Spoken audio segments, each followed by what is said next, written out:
welcome back to the Review of Death, your weekly Doctor Who podcast for news and reviews. I'm Matt Toffolo, and I'm joined by Billy Garrett-John. Hello, Billy.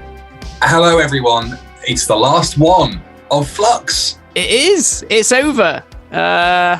What the Flux was that all about? There we are. I was waiting who was going to do that first.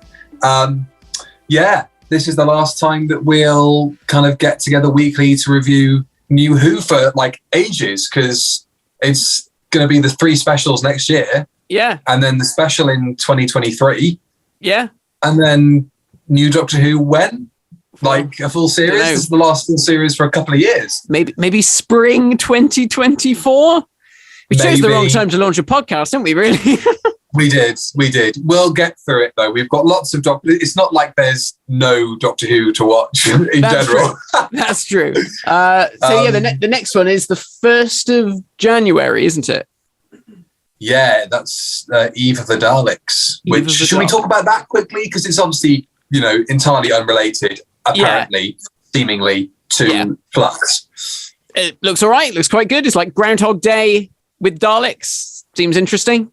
Got a good cast. That sounds good to me. Got a good cast, yeah. And when you said Asleen B in like a previous episode of the podcast, I was like, I recognise the name. And then as soon as she popped up in the trailer, I was like, her, right. Yeah, she's good. And the Daleks look good. That new Gatling gun Dalek, that looks cool. That looks really cool. But they've still got I don't know what they were called, the Death Squad. Claw thingies. Yeah, weird. I miss the plungers. I miss the plungers, but at least it kind of separates them from like other Daleks. At least it's something different. Before then though, we've got to break down the last 6 weeks of Doctor Who television and see if it lived up to all of that build-up with the finale, the Vanquishers, Chapter 6. I think that the general consensus, actually, from everybody that I asked, they kind of said, I thought it was good or okay, but everybody seems to have a general feeling that maybe it wasn't quite worth the 6 weeks, and this episode in particular, I should say. Yeah. Because I think there's a distinction between the Flux itself as a season being a waste and this finale not living up to the previous 5 episodes. And I think that's an important distinction to kind of make. Also like all these strands felt left hanging. There was still some stuff there that didn't quite get resolved. It felt a bit difficult to get a grip on, I feel like I am left with almost as many questions as I was at the start of the series. Like, I don't feel like anything really got answered in a succinct and good way. But it's the questions that you're left with, I'm guessing, is still things like what's wrong with the TARDIS? Still, is that still an issue? What was the Temple of Atropos like specifically about? Is the universe still like fluxed? Is that it? Are the Daleks and Cybermen and Sontarans, with the exceptions of the ones in Eve of the Daleks, have they been entirely wiped out? But I kind of think who are Swarm and Azure? What were they? Who the hell are they? What was that all about? Why was Division and Tecteun really even a part of the plot? Because it didn't really amount to anything. Who is Time? What is Time? That was weird, but we'll get to that as we move on through this story.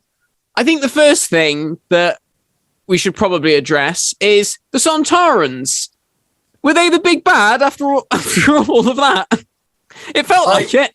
Yeah, they were, weren't they? I mean, I suppose the big bad is Swarm and Azure, but then they had so little screen time. They got so little screen time in this episode, and I think that was a problem. But then it's almost like for every negative I can think of, like Swarm and Azure weren't really in that story. Then I'm like, but Azure did have that amazing one-on-one with the 13th Doctor where they kind of compared their morals. Yeah. I loved that scene where Azure's like, you want things to go well. You want people to rise up and things to be fixed and put back together. Yeah. And she's just like, why? Like, why can't you have the opposite? Why can't you see the positives in the opposite? Yeah. And I think Chibnall writes like character motivations for villains quite well. You know, like the Master is just like, I've just got this thing where killing people, it just feels right. You know, doing this feels right. And so you don't really need like much of a thing for them to hang their hat on. Like, we're doing this specifically because of this. Yeah. So like, I'm not too fussed that their motivations per se weren't laid out so clearly. Yeah. Because they are just baddies. And sometimes that's enough. Like, I'll say this for a lot of this episode, I think. Like, you could levy a lot of the criticisms you make at this story for not being as succinct with certain plot details and the way that things weren't resolved. You could levy most of those criticisms at a lot of classic Doctor Who stories. I think that people expect all of the boxes to be ticked and for all of these answers to be resolved because of the way that the show is sort of set out and stalled in that way for previous showrunners. Yeah.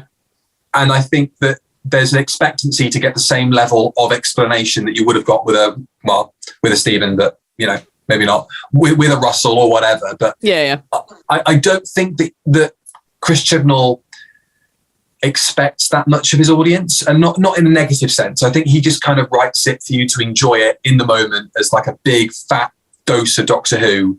And, you know, whether or not the strands all tie up in the most satisfying way possible is kind of not the point. I know that sounds like a cop-out for me saying, because I'm sure there's many Doctor Who stories where I would have said the complete opposite should be happening. And everything needs to be answered and everything needs to get nailed on the head. But I don't think that's the kind of Doctor Who that Chris Chibnall writes. I don't think he writes stuff to stand up to scrutiny. That could be evidently. You know what I mean? Like, maybe I shouldn't be praising an auteur for that. No. But at the same time, if I've sat down and I've really enjoyed the last, 6 weeks of television and I feel emotionally satisfied by what I saw last night, it kind of doesn't matter. Right. That for me, that a lot of the stuff didn't get resolved in the most satisfying way possible. I do have a few niggles, obviously, that I'll get to, but generally speaking, I thought it was fine. Fine as a finale with some really good individual moments in it. Interesting. I found it a resounding disappointment. I think the fact that last week we sort of said there's so much going on, how are they going to fit all this into an hour? And then as the hour was moving on, I kept checking my watch, which is never a good sign when you're watching Doctor Who. When you're watching a good Doctor Who, I never check my watch. But this time I was there going, right, so this is all going on. How far are we into this now? Okay, well, you've got a lot of other stuff to wrap up, and I can't see how you're going to do that. It just felt to me incredibly muddly. I think Chris Chibnall has this terrible problem where he's just like, let's just throw more things at the story. And I don't know why he does that. It is completely bonkers. At the beginning of this series, I praised him for, we've got Yaz and Dan. That's so much better than having three companions. It feels much lighter. It works a lot better.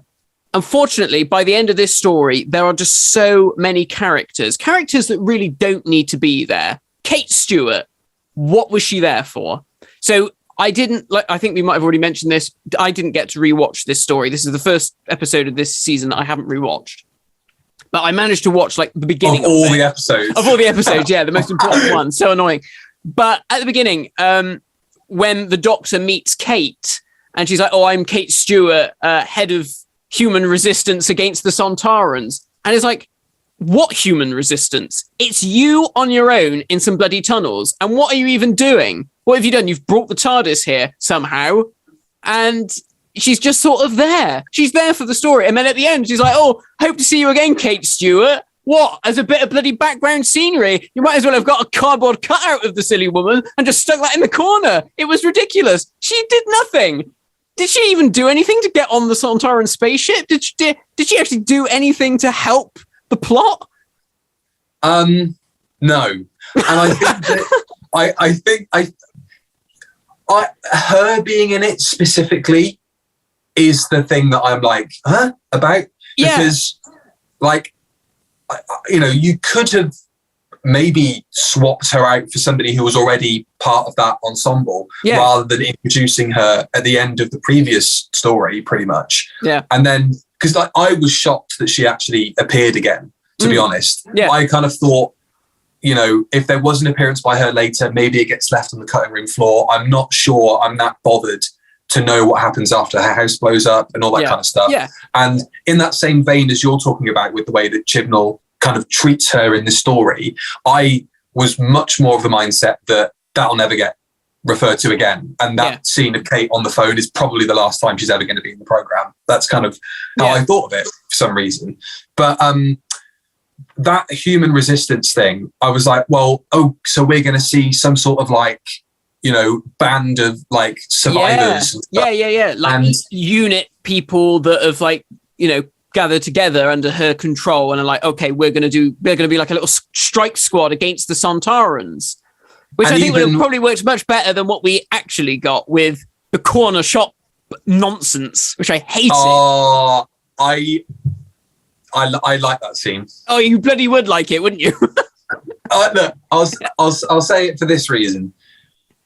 I've watched this entire series bar 1 or 2 episodes with Stella, my other half, and I think I mentioned her in other videos because I think she's a really good litmus test for me to figure out if she's enjoying it as like a casual viewer, because she doesn't really know anything about Doctor Who. She's not like so steeped in it from a cultural perspective as a British person that she would instinctively know what a TARDIS is or what a Dalek is and that sort of stuff. Yeah. And when that scene happened, I was kind of like, chuckling away to myself, and also at the same time going, I would have probably thrown stuff at the telly had this happened a couple of years ago, like if somebody else had done it or whatever. But then she said, that's weird because that's the first scene that I've seen that reminds me that kids watch this show, not necessarily primarily, but probably primarily if you were to look at the biggest demographic. Like kids, it's a kids show that parents watch with their kids. So that then turns it into a family show. Yeah. If the parents, weren't engaged in, and there weren't things written for the parents to be engaged in, it would be a children's program. Yeah. And so you kind of still need scenes like that. I don't think it derails the entirety of the Sontaran race. It's like one Sontaran. Yeah. That's, and so I don't mind it so much. It doesn't sort of colour their entire species as being idiots and chocolate fiends, So I actually missed the explanation as to what was going on. All of a sudden, they were just talking about corner shops, Operation Corner Shop. I'm like, what are you talking about? And then, so what was it? Why were the Sontarans eating chocolate? There is a bit where Jodie does. There is a bit where Jodie does one of her blah, blah, blah, blah, I think that's why I missed it. There was too much of that this episode.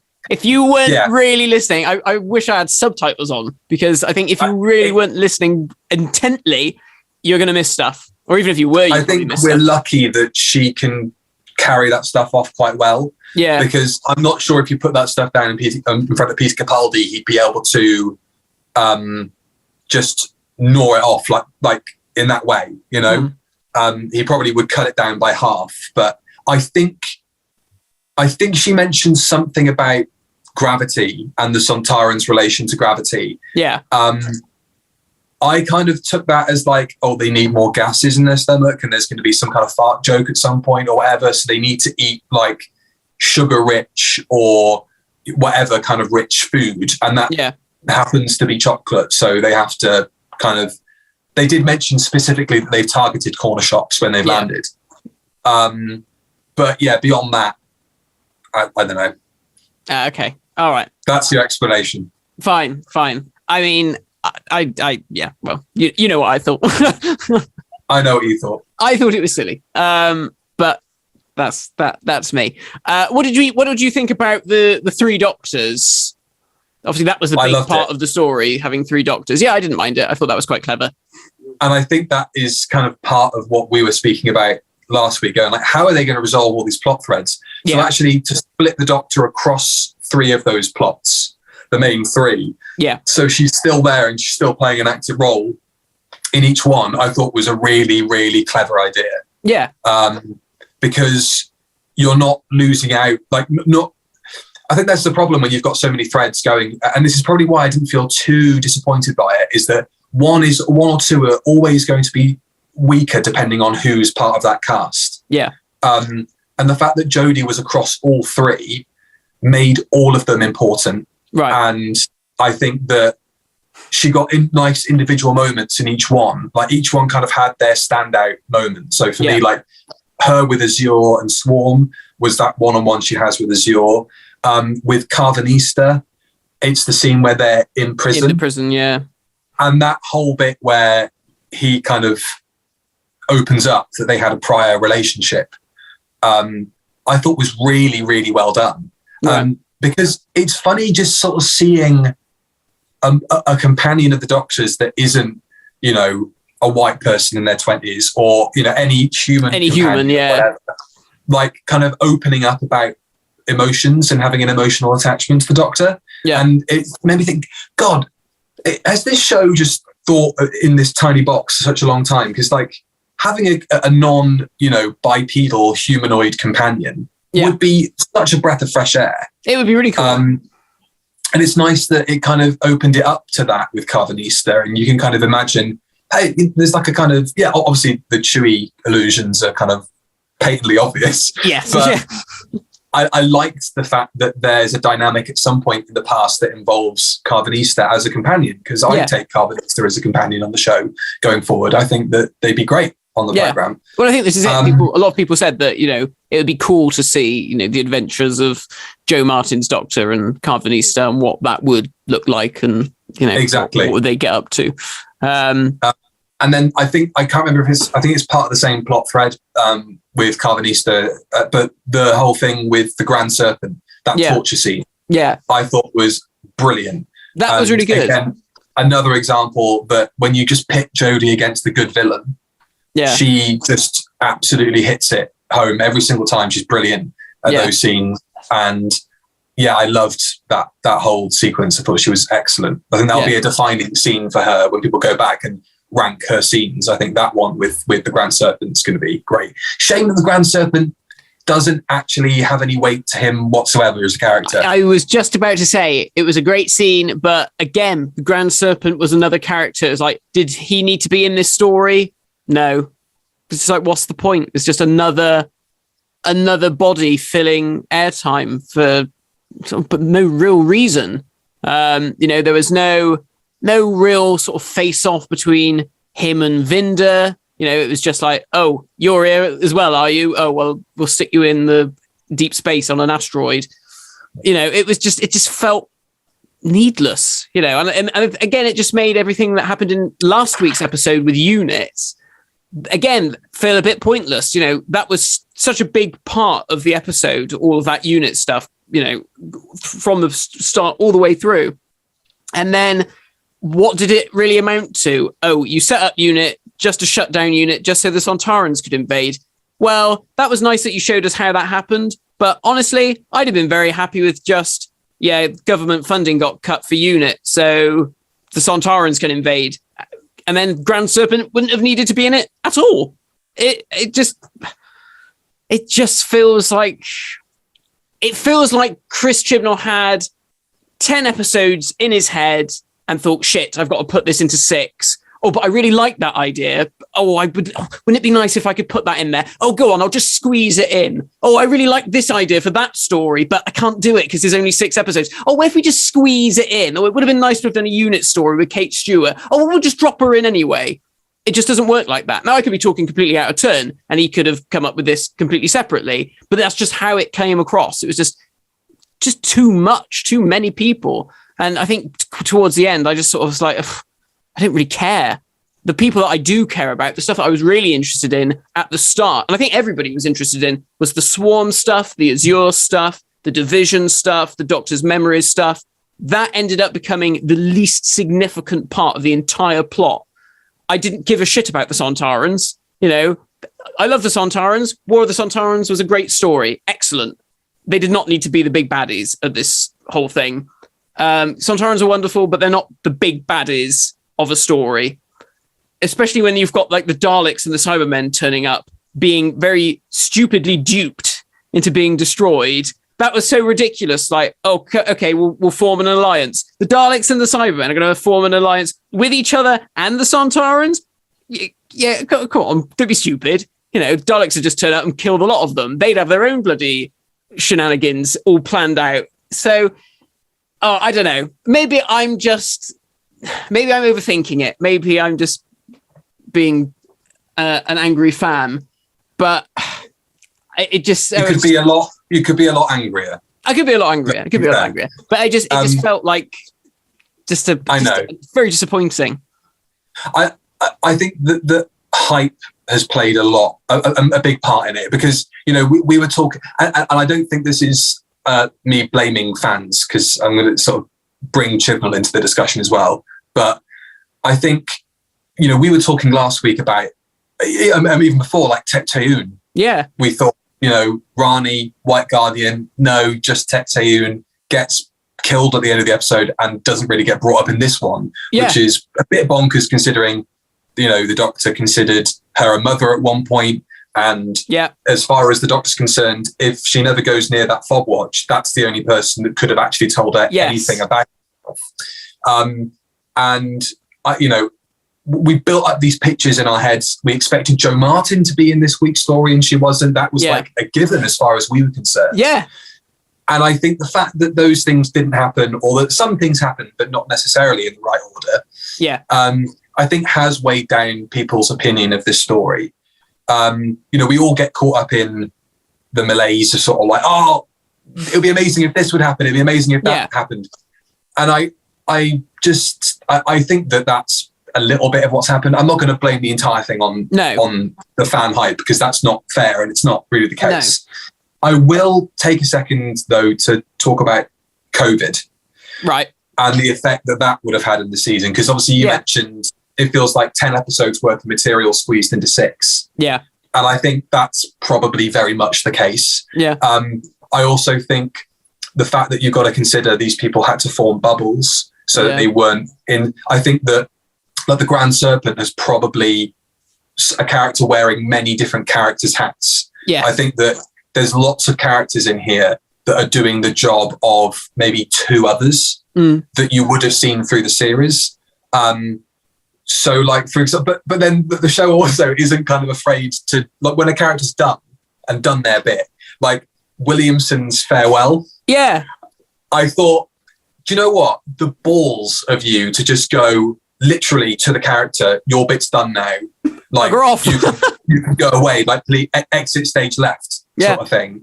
I thought the balls are doing that. And I kind of thought when I was watching it, do I feel like that was a bit like weak sauce, like, or a bit blatant, like that Poochie thing we mentioned, I must go now, my planet needs me, kind of felt like that. But then also, why else would he have stuck around? Like, and it's better than him just disappearing off screen. Yeah. So I don't really have a problem with that. I don't know.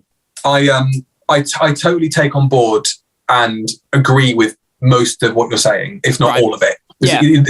I'm not hearing stuff that I'm going, no, that's bollocks. That's not the case, or whatever. I'm hearing all of it, and I'm attributing the truth to it in my perception of the episode. I think it just comes down to that first viewing. I think it just comes down to being in the right mood for a particular thing. Yeah, and true. I just think that the hype around this finale, because the whole series has been so good, we were destined to come away with it going a bit, but I don't think we wanted to believe that it was going to be like that. No. So we've been forensic with picking out these plot threads and finding things that didn't quite work. But for the emotional satisfaction of watching that finale, I think it did it really well. Do you think that... Oh, go on. No, I was just going to say, I think for me, this episode ended up being the sort of the antithesis of Chekhov's gun. Chekhov's gun, if I see a gun in the first act, I expect it to be fired in the second. With this, it was like, okay, that fob watch, all this stuff about your memories, if you are going to really make a massive point about your memories are in that watch, all your memories, Doctor, you want to see you want your memories back. Oh, I want my memories back. All season, all I want is my memories back. If I do not get a glimpse of those memories in this story, what was the point? I think the fact that the Doctor ended the story by taking that fob watch and literally chucking it down the plug hole, which was like such a bloody on the nose image. It's like, well, what was the point in that? It was like, oh, I've set up the mystery, the new mystery of Doctor Who, but I don't want to answer it. So I'll just leave it somewhere in the depths of the TARDIS. And then if some other showrunner wants to come along and deal with it, they can come along and deal with it. I think that's mad. I completely agree. I think for me, that is the most egregious thing in this episode. Yeah, I couldn't believe it. I was like, are you serious? We get that whole thing just kicked down the road for another reveal later down the line. And the way that it's performed is like, I don't know if the Doctor's going to really ask for it next episode. Yeah. I don't know if she's really going to ask for it in the second special or the third special or ever. Like, yeah, that's it. Done? And, yeah. You know, I just think it was too vague.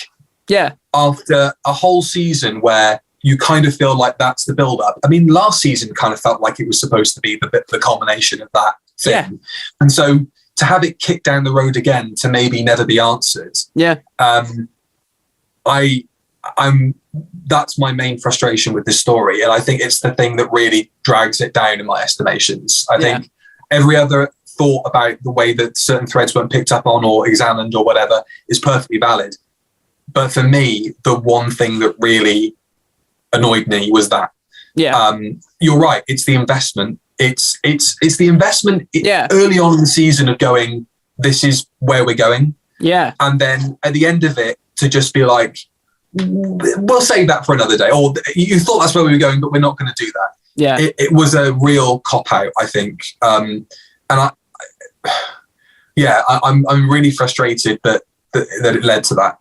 I mean, like you said, for all we know, the second special could deal with that, or maybe the third special with spoilers, the Master coming back. I say spoilers. It was signposted. The Doctor. What do you mean? The Master of what? It was literally your song is ending 2.0. I hated it. I hated all of that. But we'll come to that later on. But I mean, the watch thing, it could come back later on, and perhaps that will be the culmination of the era, the memory thing. But it did the fact that she did it just made me think, this does feel like, the mystery of Doctor Who is restored. And if another showrunner wants to answer those questions, I've set the groundwork. And it's just, could you imagine if Andrew Cartmore had gone, okay, all that stuff about Omega and, all the prototype stuff with Hand of Omega. Imagine if he'd have done a bloody episode where you saw loads of that stuff, and then just as all these secrets were about to be revealed, it's like, oh no, I'm not going to do it now. It'd be like, what? At least with the Cartmore master plan, as people call it, that was very much very little small teasers, that could be easily brushed away, or just what does that mean? That was it. They didn't spend masses of time exploring it and introducing all these new ideas and stuff, like you said, just to go, maybe not. I think really, not to blow my own trumpet, I think it would have been much better if she'd have done what I said last week and said, no, actually, I don't need to know, because I am the Doctor. I know who I am. I was a boy on Gallifrey and all this sort of stuff. That would have been dramatically far more interesting, especially if Azure and Swarm had really held it to her as this is our power play. We're going to destroy the universe. And if you try and stop us, we'll destroy your memories. So, what's it going to be? That would have been far more dramatic.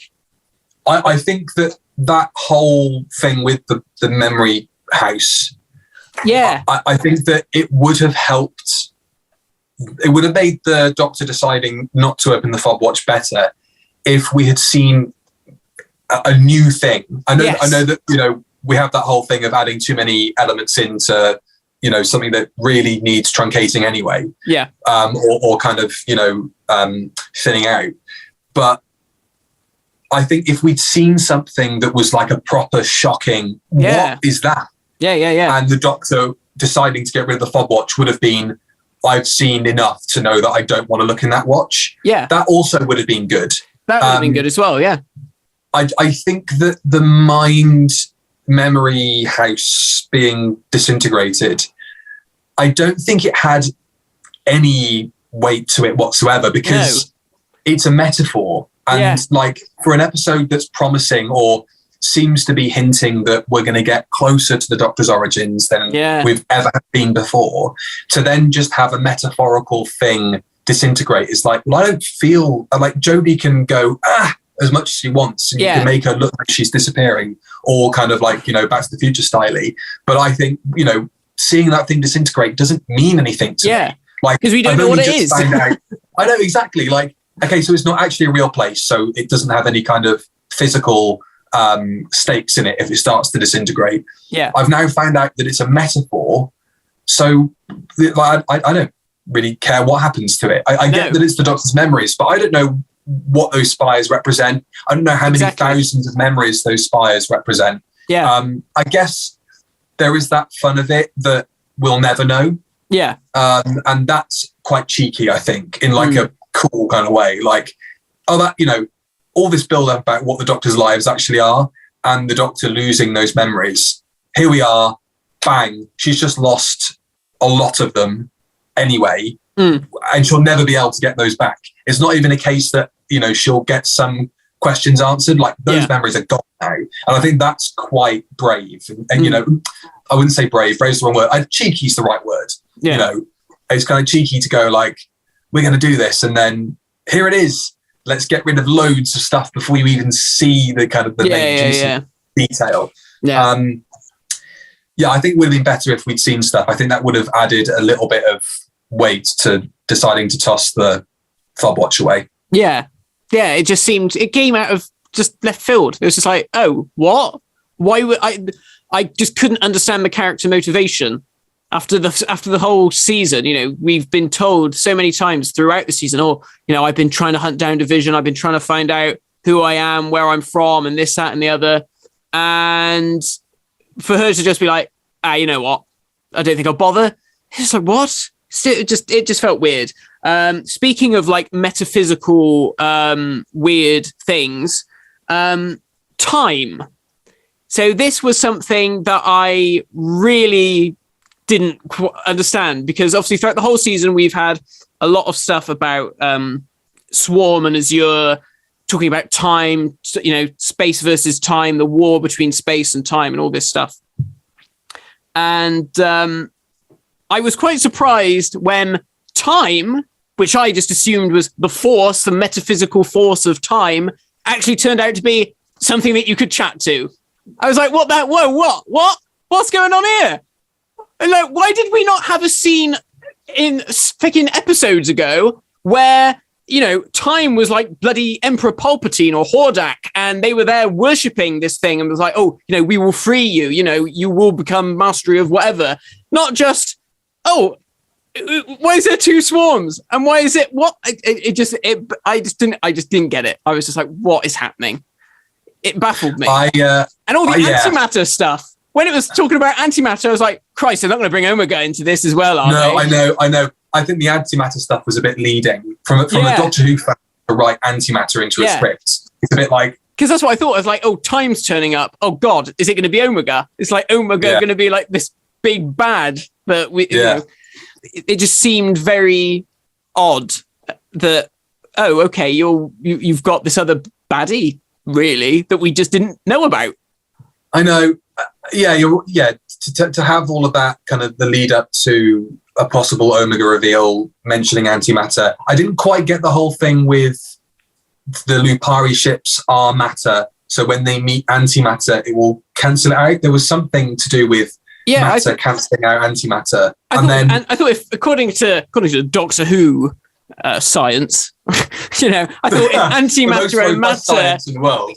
I think isn't the idea that when matter and antimatter come into contact, is a massive explosion. That was how they solved the whole Omega situation in the Three Doctors.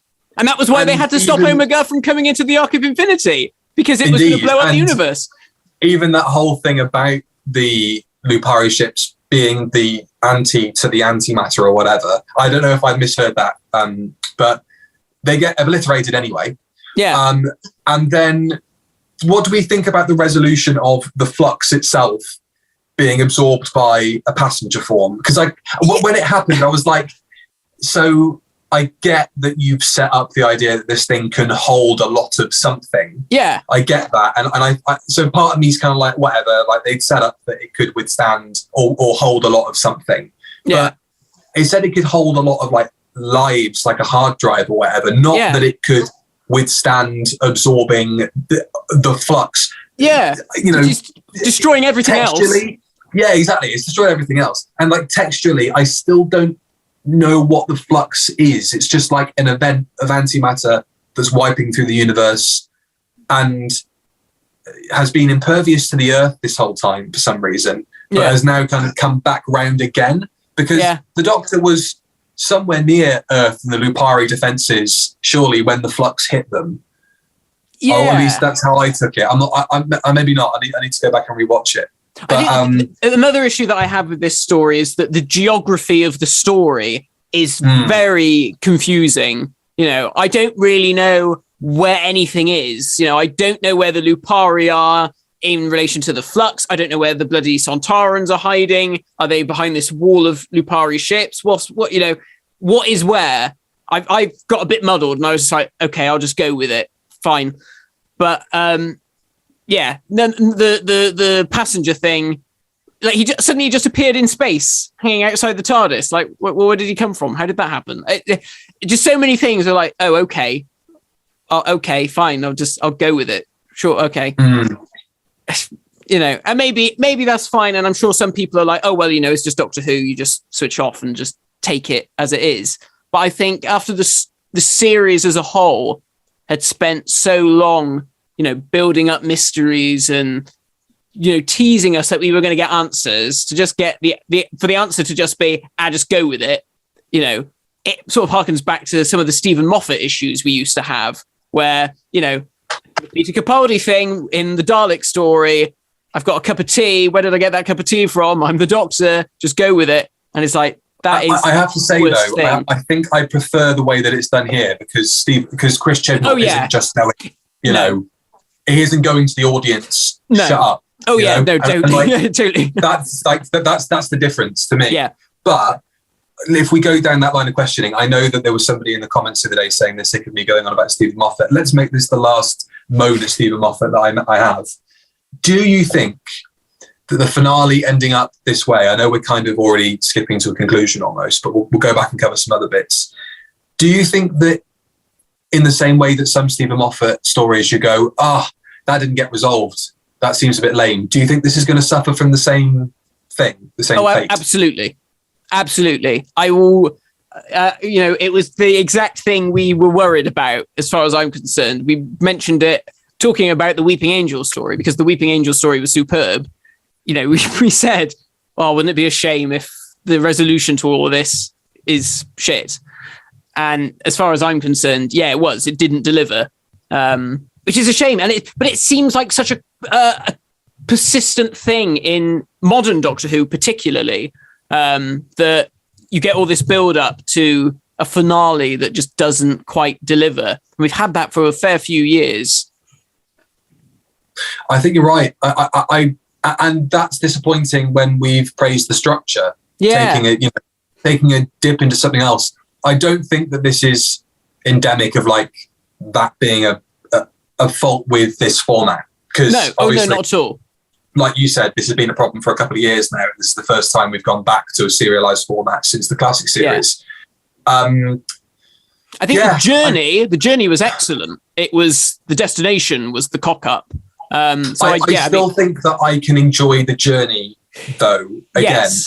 I don't think that this is going to affect my enjoyment in the same way that certain Matt Smith and Capaldi episodes would be affected. Okay. Because I think there are enough set pieces in there for me to want to keep going back to them. I think really, as poorly as I think they were handled in the latter episodes, I think the screen presence of Swarm and Azure in the earlier goings are going to be enough to keep me interested on rewatches. Yeah. And I think from what I've seen of people who have made rewatches of it, I think people have enjoyed it more watching it back. Right. I think that on a first viewing, it's a lot to take in. Yeah. And I think it probably does reward on rewatches. Yeah. And I think what will be really interesting is when we come back to do a whole Flux review, and we take the whole thing as, after we've had time to gestate it and think, right, now, this is now a solidified bit of Doctor Who in its history. It doesn't feel too fresh. If we have any misgivings, they don't feel quite as raw now as they did. Yeah. Let's look at this with fresh eyes. Yeah. And we might have the benefit of what comes in the 3 specials. Well, this is exactly the thing. I don't think that this story is finished as well. No. I think that's important to state. Whether or not the fob watch comes back into the equation, I don't know.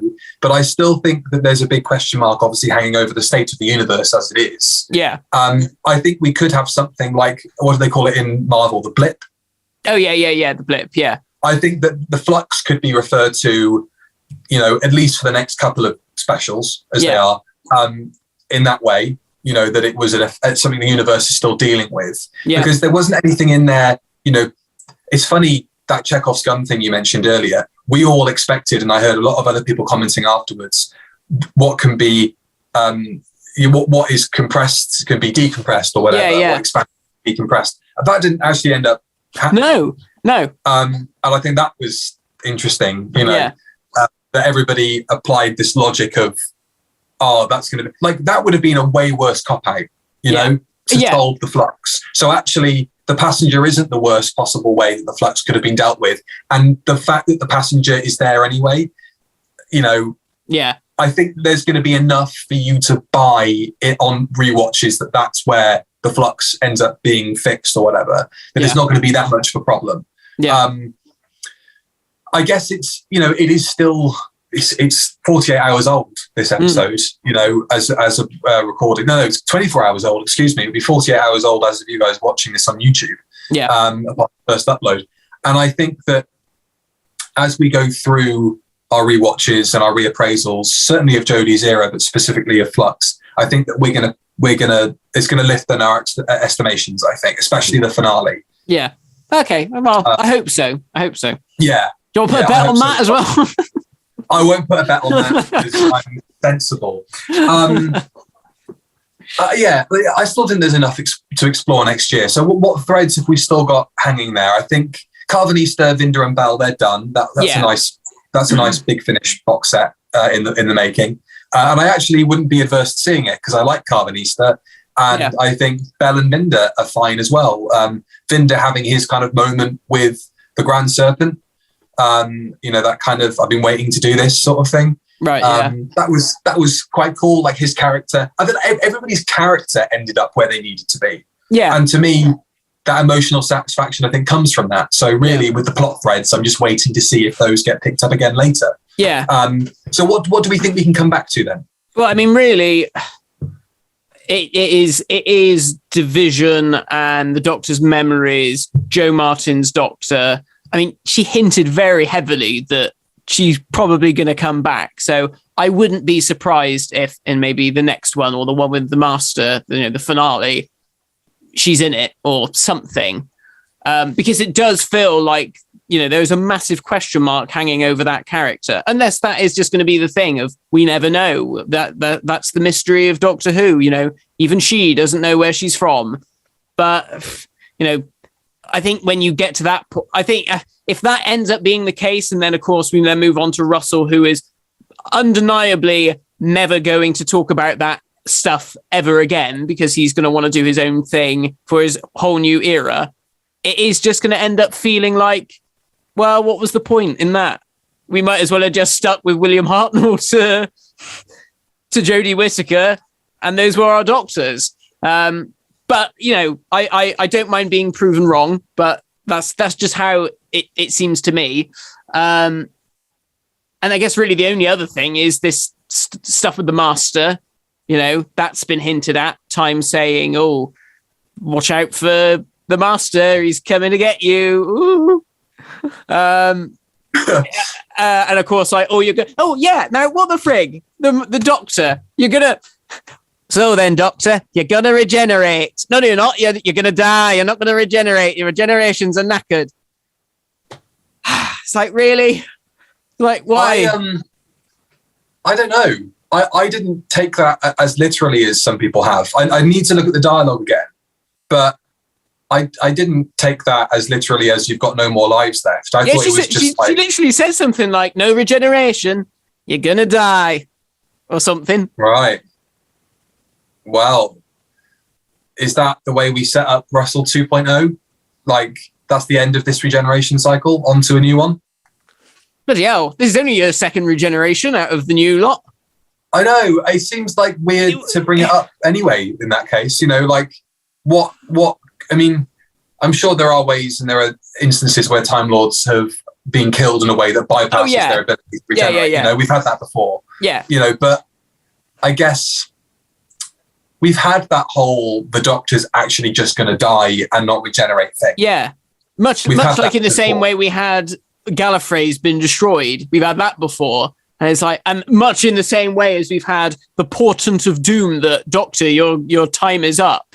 You know, I hate that. I hate that stuff. Just let the poor woman do something heroic and then just drop down on the floor, mortally injured, and regenerate. And that's it. Well, much like Peter Capaldi, like his kind of ending wasn't foreseen, you know, in the same way. And there wasn't some long build up to it eventually happening. Yeah, it was a noble sacrifice. Absolutely. There were enough instances in this story.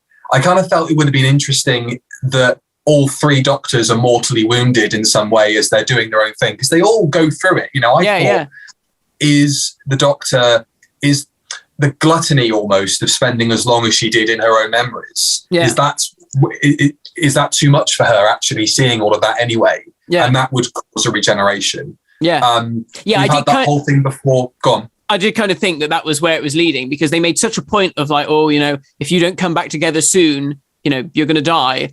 And I thought it was going to be one of those things where, oh, okay, she's back together, but like the regeneration process is just like itching underneath the skin. And, you know, she's keeping it a secret from Yaz and thing. Wouldn't that have been an amazing dramatic moment? Like, Yaz, I got something to tell you. I'm not going to be here anymore, but she just can't do it. And then, you know, then you get that bit with Dan coming in and saying, oh, where's my bedroom or whatever it was he said. And then she's got to go off, you know. Obviously, you know, you get that dramatic moment of her trying to open up to Yaz. Do you think... I thought that was a really great scene. I thought that was lovely. And like, watching it, I'm like, they're going to kiss. Yeah. We all thought that. Because Yaz kept looking at her lips. And I was like... I definitely took that whole, there's a whole life inside of me that I never knew about. And you know, I'm out there to explore it sort of thing. I definitely took that as Yaz, not the interpretation being, I'm gay and I want to open up to you. Yeah. That's how I think Yaz would have taken it. Because, you know, that whole thing, there's something inside of me and it you know, I need to share it with you sort of thing. Is definitely an allusion to that. I think that, and I did see somebody say, and I think this is actually a fair point to make here, you know, at this point, that it's a bit queer baity now, I think. Yeah. You know, I do think it will happen. I reckon in her last story, they'll have a snog before she regenerates or something. But then, interestingly, I mean, obviously, this is all just, they have to say this stuff, much in the same way Peter Capaldi had to say, oh, well, you know, I might go off and work with Chris Chibnall and be in the next series of Doctor Who. You know, literally today, Mandip Gill said in the Radio Times, oh, you know, there's no reason why Yaz can't carry on with Russell T Davies' Doctor Who. You know, the whole cast doesn't have to change all the time. And I think that would be frigging brilliant if she carried on, because imagine you've got this character who finally, obviously has an extreme emotional attachment to this Doctor. You get that moment, the cathartic moment of she kisses the Doctor that she adores, you know, she's been with her through thick and thin. You finally lead to that moment and she dies and she regenerates into someone else. Maybe not even a woman, could be a bloke.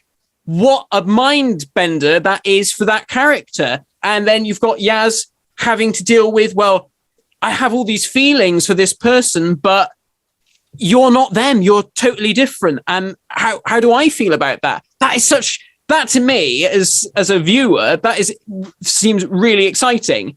Probably won't happen. It'll probably just be a complete slate clean, and that'll be it. But God, wouldn't it be good? It would be, as someone who likes writing, that's the sort of stuff that I'd be like, yeah, I'd love to get my teeth into something like that and write something like that. I think that's a really good pitch to keep her on board. And I think she would have to probably depart pretty soon afterwards. And so I think that Yaz now as a character, I think that she has made up for in the writing that we've got now, and maybe actually in some kind of a development. Maybe it wasn't a development in the conventional sense, but I feel like the growth in the strength of her character has been eked out enough that she is a well-developed and has been well-developed on screen, I think, by this point. Whether it's too little, too late, or whatever, that remains to be seen by what happens in later stories. And I think having someone like Russell then take on that character and take on her family, someone who, makes their bread and butter writing those sorts of stories. Gosh, how much richer would her character be and her backstory be with a writer like Russell doing it and investigating all that sort of stuff, that excites me. But like I said, it's probably not going to happen. I was thinking about Yaz earlier today, because I think as you get older, you tend not to form the same kind of emotional attachment to a companion you would have if you were younger. Yeah. Because there is that sort of, you look up at the Doctor as like a young kid and you're like, I want to be your best mate and travel around with you, sort of thing. And as you get older, I think obviously that you distance yourself from that. And you, when a character like Yaz, who has gone through a lot, obviously, we had a whole story in season 12 that was based around her mental health issues. And somebody who I think has developed well on screen. I appreciate her more than I think I appreciate other companions in recent years. Yeah. And I was kind of thinking, she's probably up there for me in terms of now. Like, but whether or not when you watch it back, you think this older Yaz isn't doing it for me. It's a shame she only gets good later on or whatever. Yeah. I think her as a character, I mean, her story isn't even over, so it's probably way too early to be talking about this, really.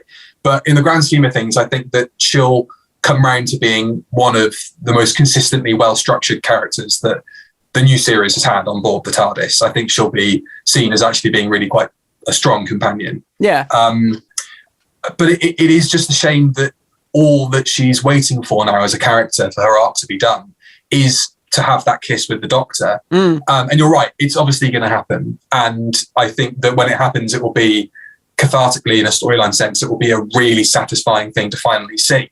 Yeah. And it'll blow the internet up. It will, but who cares about people that are angry about that? Don't pay them any attention. No, but it'd be press. It would be, God, my God, it'd be in newspapers.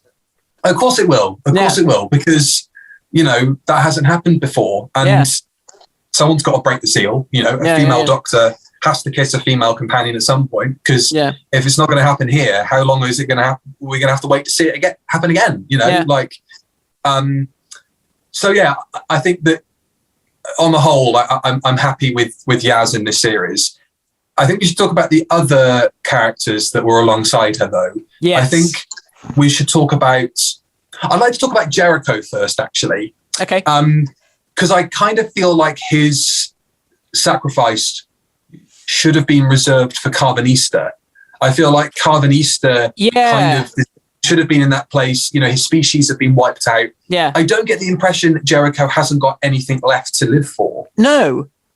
There's no reason why he can't sort of crowbar his way on board the TARDIS. Yeah. There's no reason why he can't go back with a renewed sense of what life can be. I can go traveling. I can do all these amazing things. Doctor, just drop me off with a bag somewhere and I can do this now. I've got outside of my shell. I'll stay here with Claire in the 21st century and I'll work with UNIT or... Right, exactly. So many opportunities. So his sacrifice feels a bit like...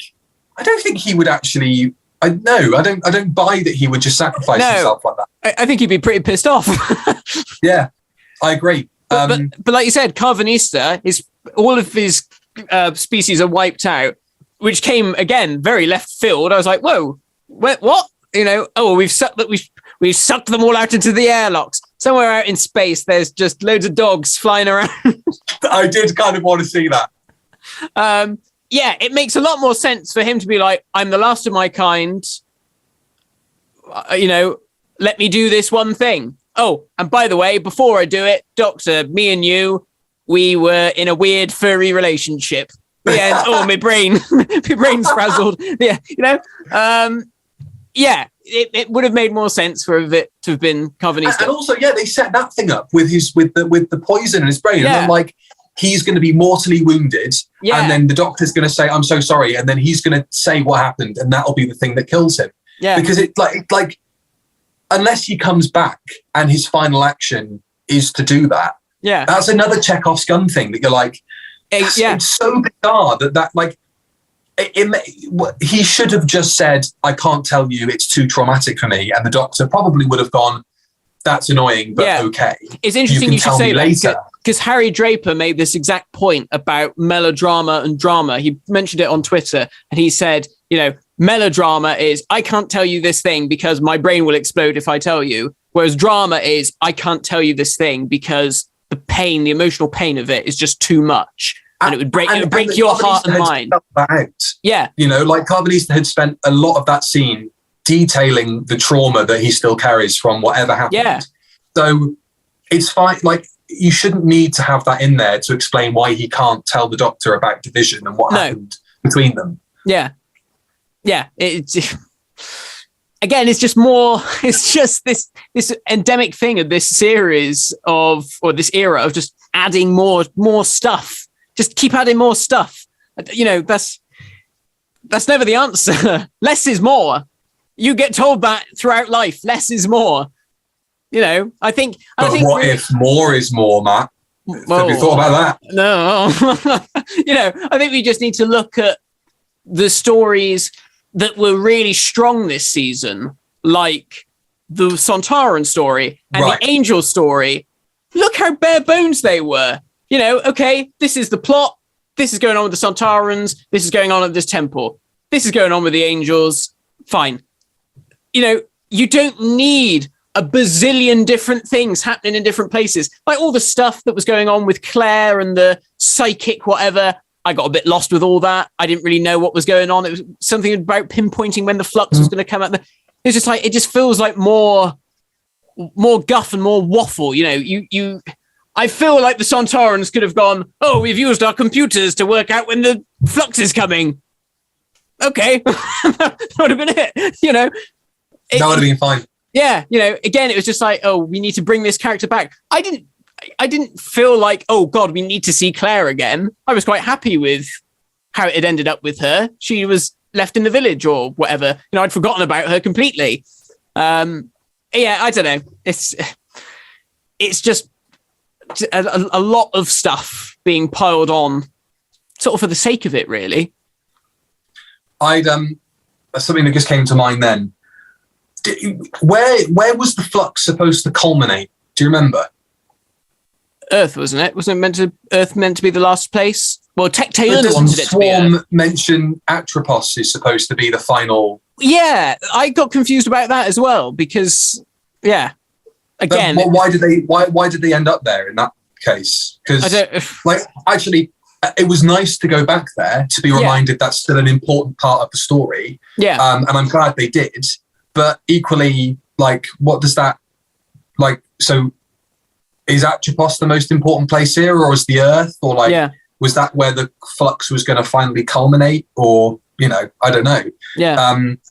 That was that was a bit strange. But again, to go to another location from a previous story, kind of, even if it is a bit of like a cod way of doing it, felt like, okay, well, this is still a thread that's part of the wider story. So it's nice that we've gone back there, and not forgotten about it completely.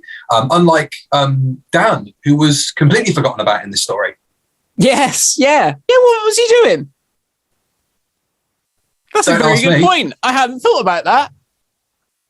Yeah, he wasn't really doing anything, was he? No, there wasn't really anything for him to do, I think. Again, this is this is a problem with the Chibnall stuff, is when you overload it with things, there's only so much that certain characters can do and take on. And, you know, for him to take a back seat, and then I don't know whether I like it or I dislike it. Him being eventually turned down by Diane. Part of me kind of feels like they're going along that this world, this dangerous thing, it's way too much for me. But there's no indication that Dan is then going to go and join the TARDIS or anything. For Diane to say you were late, I like the fact that she's stuck to her guns on that, and she's gone, you know, actually, I asked you to do something and you couldn't do it, and that's enough for me to say that I don't think we should be in a relationship. That's totally cool. She actually gave a reason for it. It's not like she turned him down for no reason. I think people are thinking there wasn't a reason, but it's quite clearly stated. She goes, you were late and I can't rely on you, basically. So that was a bit like, okay, I can live with that. For the Doctor then to invite him on board, I kind of feel like you can tell he's a good egg, Doctor, but there's not enough there for you to be like, he hasn't done enough for me to be like, yeah, he's a companion. He hasn't had enough agency, you know, in actually doing things in the plot besides hitting Sontarans with woks. And the Doctor can obviously see, oh, he's resourceful, he can do that.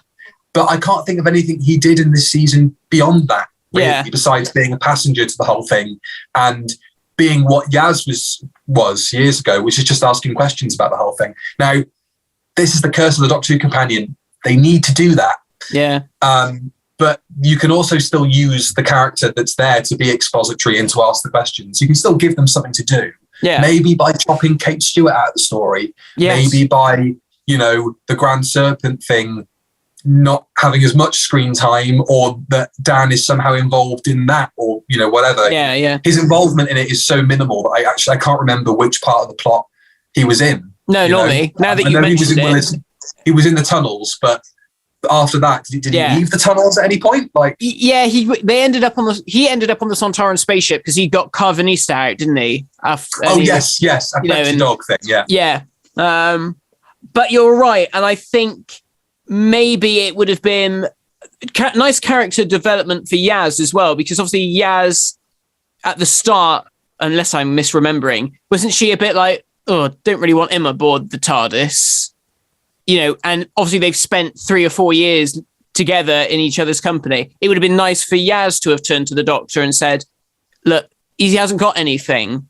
Why don't we bring him along? You know, he looked after me, we looked after each other. Why don't you invite him along? That would have been nice, a nice bit of character development for both of them. And it would have answered your question of like, well, why did the Doctor invite him anyway? And yeah, I mean, going back to the Jericho stuff, you know, Yaz doesn't really react to the fact that this guy that she's been living with has just died. She's just like... I saw somebody going, nobody reacted to it, but Yaz is on the verge of tears when it happens. And I think we cut away from it so quickly that we don't see that kind of outburst. But then again, to be fair, you know, all people deal with that sort of thing very differently. You know, not everyone bursts into tears and sobbing and, you know, all that sort of stuff. You know, who knows? Maybe she has a quiet moment later on that we don't see. It would have been nice for her to have addressed it, you know, in some way.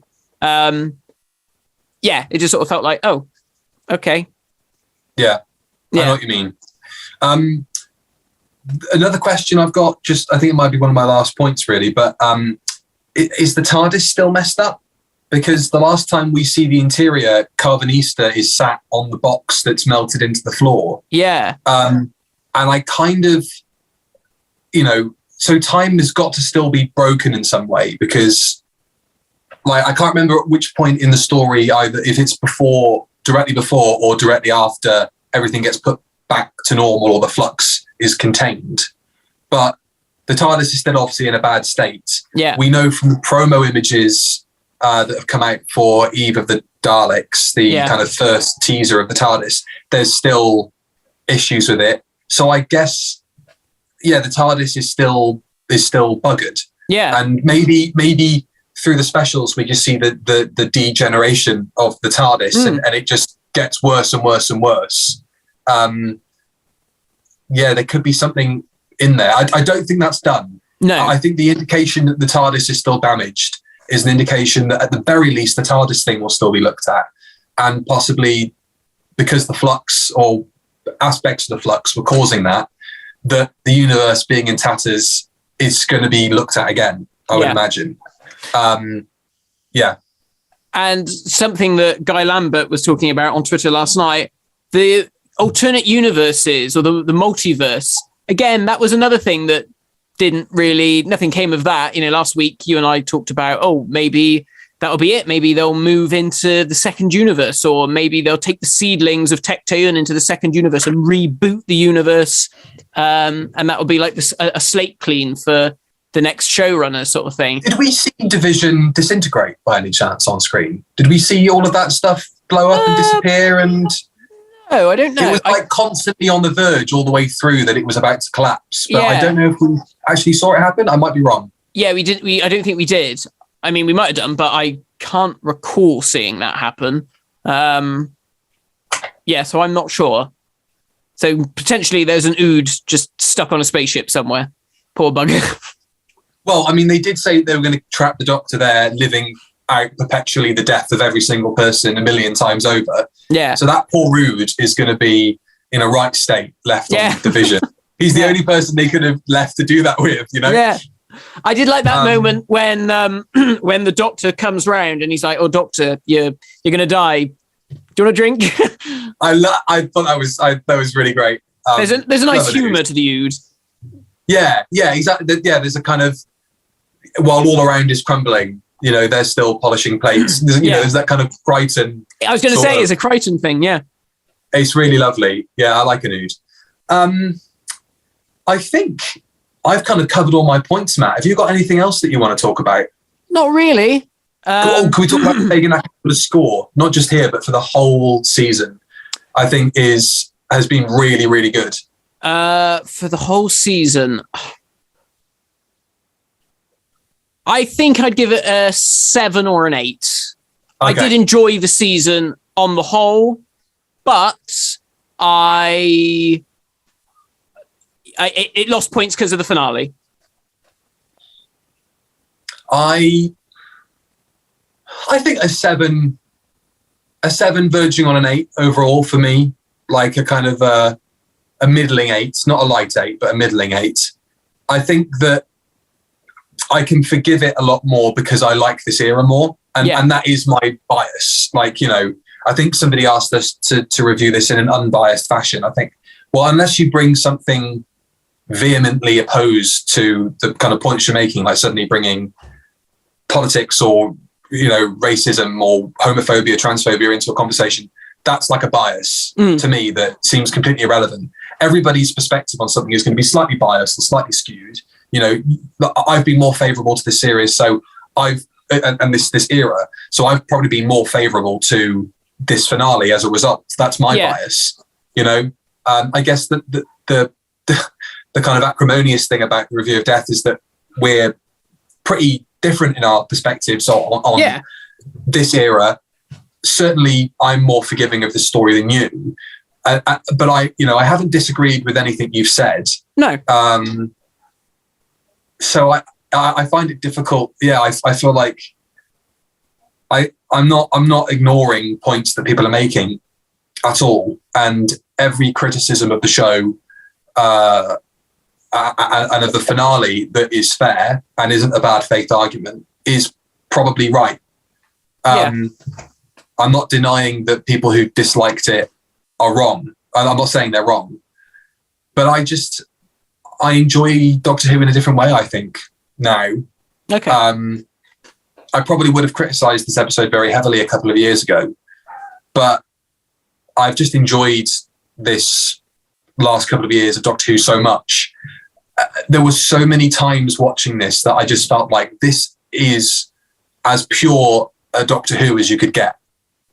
Them being locked up somewhere and the villain coming in and, doing a bit of plot explanation and then walking off. The sliding doors, the set design, the music, hopping around time and space, and it ultimately all being all right in the end and having a good sense of humour with it all.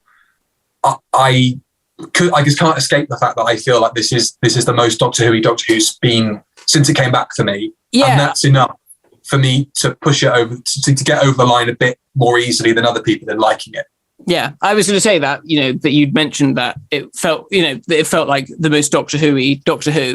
And I agree. I think, with all the stuff with Atropos and all that kind of stuff, it felt like older Doctor Who.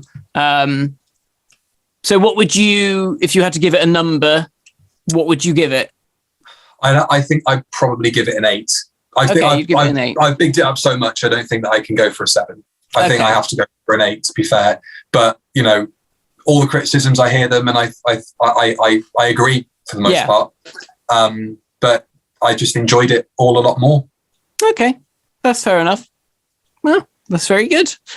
What do we think then, just to finish us off, the Master? So obviously he's coming back.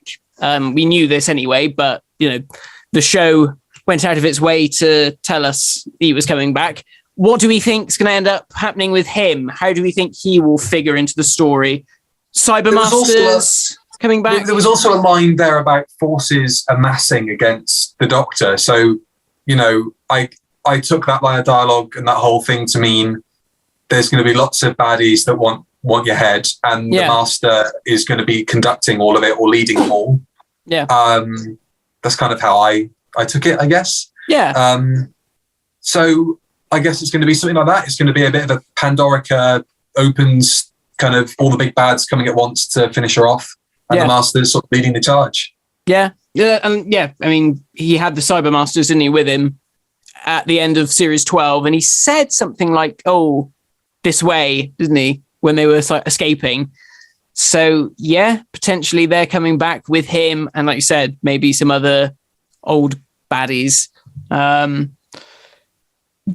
We'll have to see. We'll have to see how it all ends up. Maybe we'll get a trailer at the end of the New Year's special for the following story, which I assume... I would imagine so. I mean, it's all been shot, hasn't it? So everything's been done, yeah.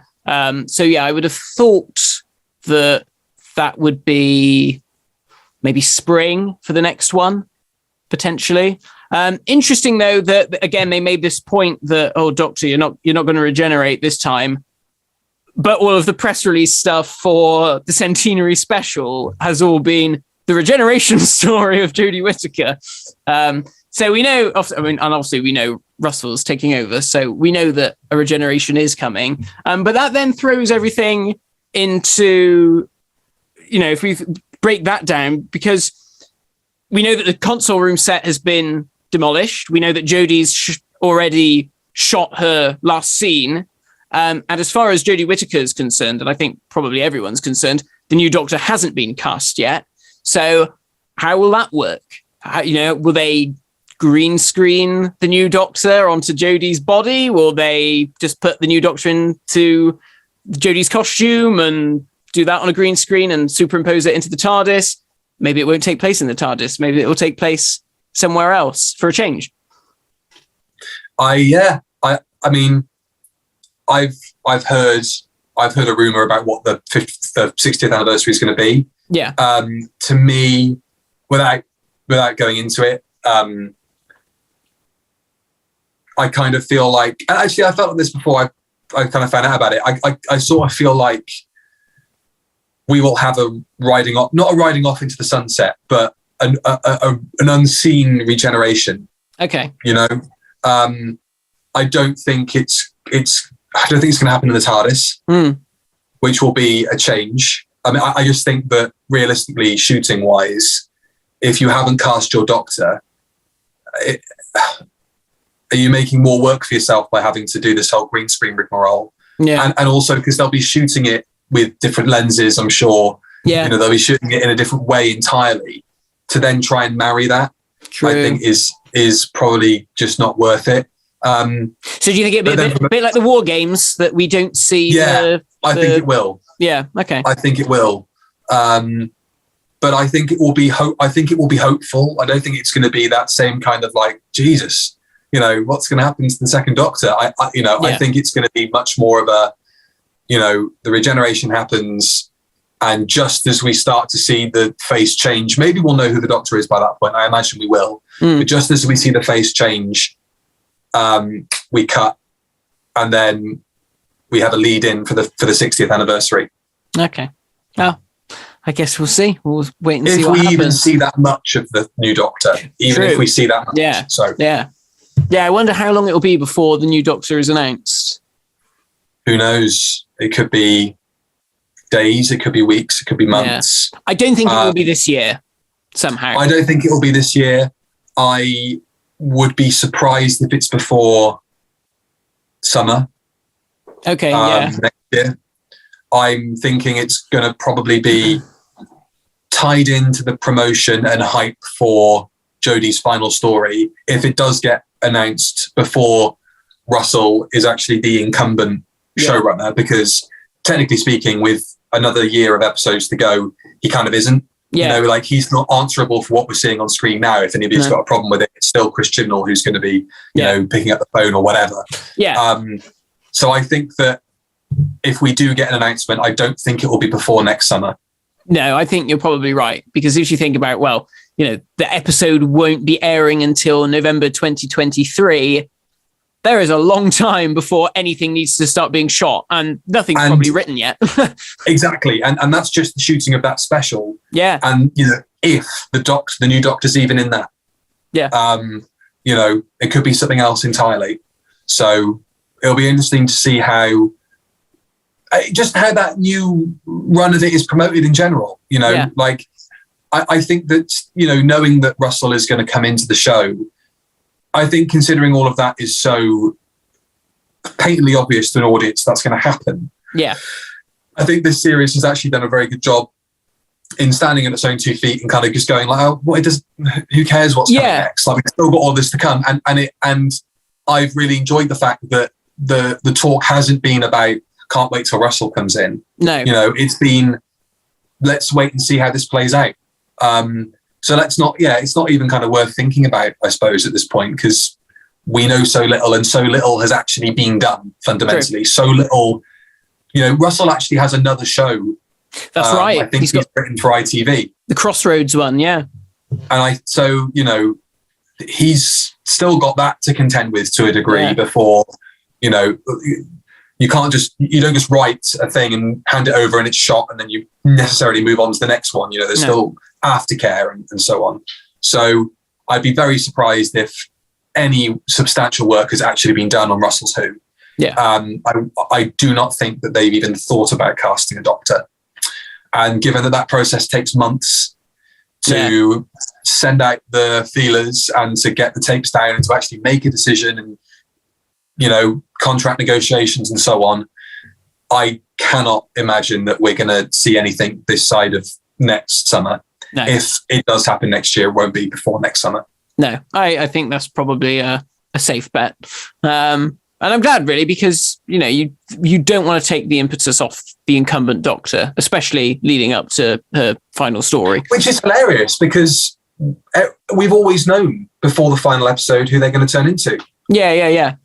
Like, that might not be the case. I mean, I think that hampers the promotion of the final episode, which you would hope a lot of people tune in for. Yeah. You know, some people only tune into the regeneration stories. That's right, yes.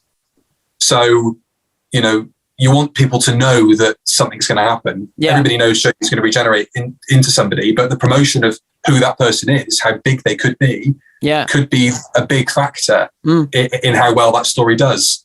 So we just have to hope it's Idris Elba, because seeing him try and squeeze into Jodie's costume would be hilarious. Could you imagine? Bursting at the seams. Yeah, it's going to be like the Incredible Hulk. He's just all going to tear. Like, what's going on? Right, well, that was Doctor Who Flux. Thank you, as ever, Billy, for joining me on the adventure of... Thank you for being my travelling companion, Matthew. My Carvanista to my Dan. Yeah. You didn't have any plaster in? Maybe I be Carvanista. I think you're taller, so you're Carvanista. And I'm taller, fair enough. Yeah. And I do howl when I find out my relatives have passed away. I do want to also say obviously, thank you to everybody who's watched on YouTube, everybody who's listened on Spotify and Apple Podcasts. Thank you so much to our patrons who have continued to support us through Doctor Who Flux. We really obviously appreciate it massively. If you would like to support the podcast with everything that's going to be happening in the new year, which should all be very exciting and cool, then you can find the links to our Patreon and so on down below. What are we going to do next, Matt? So what's the plan for the Review of Death for the rest of the year?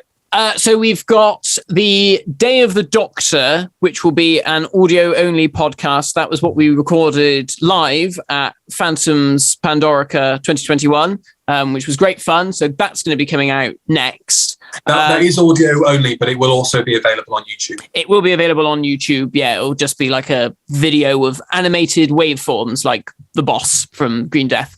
Lovely. And then after that, I think we're going to be doing the Doctor, the Widow, and the Wardrobe. Hey! Oh, and we should be in the studio for that. The only reason we're not in the studio today, after last week, I said, we'll be in the studio next week. I got COVID. So we should be in the studio. Turns out we couldn't have recorded in the studio today anyway, because the Oxcast are using the studio for Jingle Jam. They've raised over $2 million, $2 million for charity at the moment. Wow, so that's amazing. That's going really well. And yeah, the Longest Johns were using the studio to do a music stream. So we couldn't have used it, at least not today. But it's going to be our festive special. So it will be our Christmas special. We'll think of some other things to do, because, as the old format of the new Review of Death has been, we'll talk about some waffle beforehand and then we'll do the review. So, maybe we'll do like a big Q&A for the first half. Oh, yeah, that'd be cool. That'd be good. We would still really like to do at some point, because we've talked about it for a while, maybe around awards season next year. Yeah. We do the Roddies and we do a big Review of Death award show.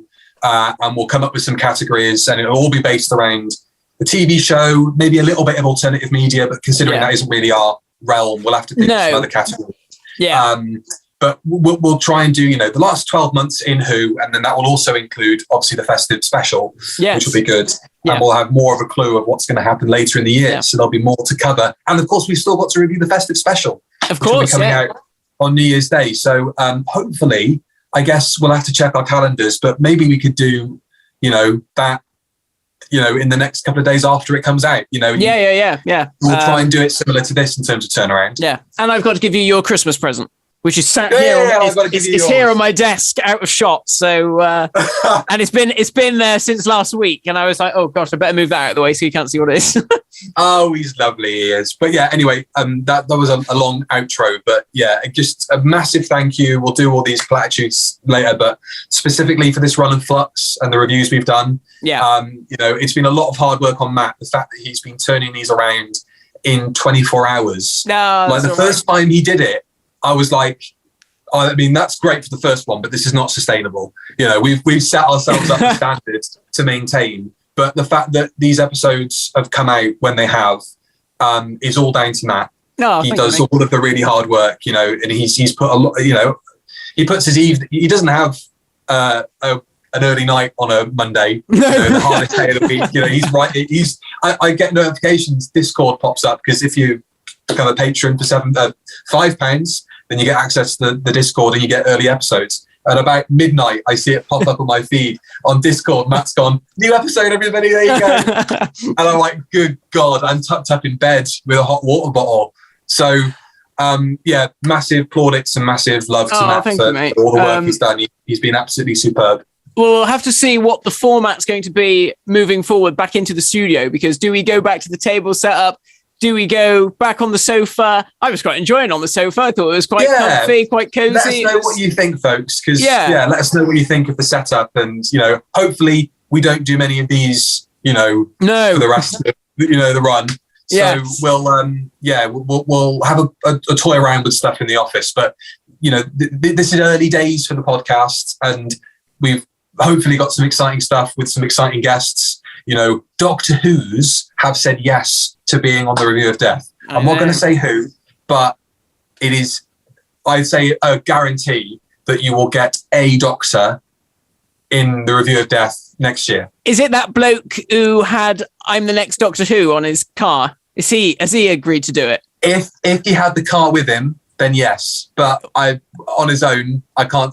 Just a bloke that made up a ridiculous bollocks lie. It might be interesting to see him try and get out of it while telling the story. David Burton. Yeah, I think so. David Burton. I think that sounds right. Yeah, maybe we should get him on. Yeah, he's around. Should we get him on? That'd be a laugh, wouldn't it? No, I just think. But we just play into the story. We're like, oh yeah, so come on then, tell us all about it. No, that's cruel. He might be in a home. He might actually believe all this stuff happened. Oh well, okay. Well, thank you everybody for watching and listening and supporting the review of Death. We'll see you next time for Day of the Doctor. Bye-bye. Bye.